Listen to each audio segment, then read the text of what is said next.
Hey everyone, welcome back to another episode of Rubeck Recommends. We are going to be focusing on a picture book today, and the picture book that we are going to be focusing on is called The Little Red Fort by Brenda Mayer. So, some of you might remember when you were younger a story of the little red hen. The little red hen wanted to make some bread, and she lived with some other animals, kind of various animals depending upon the interpretation of it, and the other animals were kind of lazy. They did not want to help her plant the seeds, cut down the wheat, knead it, make it into dough, any of that kind of stuff. They always said, not I, not I, not I. But then when it came time to eat the bread, they all wanted to, of course, have some yummy bread. Well, this is a newer update to the Little Red Hen story called The Little Red Fort. It's about a girl named Ruby, and Ruby wants to make a fort, a treehouse for herself.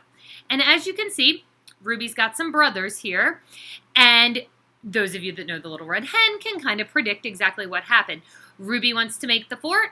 Her brothers do not want to help, and actually they kind of make fun of her.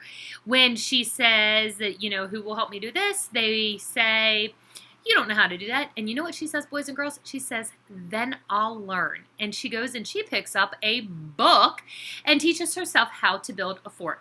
Love it. How great is that, right? Not giving up, not listening to what people say, learning for yourself.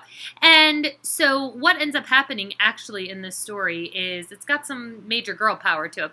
Ruby and her grandma and her mom end up being the ones that build the fort. And then, of course, her brothers want to play.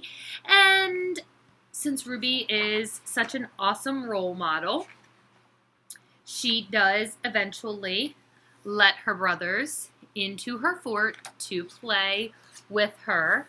And then what I really like about the end to Boys and Girls is it really invokes your imagination because, oops, not that page, it gives you different ways that you can build a fort. It talks about building forts with some different materials around your house. It talks about snow forts and things like that. So this is a really cool book. You could do a lot with it STEM-wise. You could try to build your own fort, maybe using materials like what Ruby has, or maybe just using blankets around your house. I know I did that a lot when I was a kid. So very cool story, good message about trying to learn new things and not letting other people saying you can't do it get you down.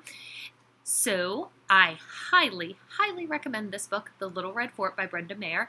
Hope you check it out. Bye.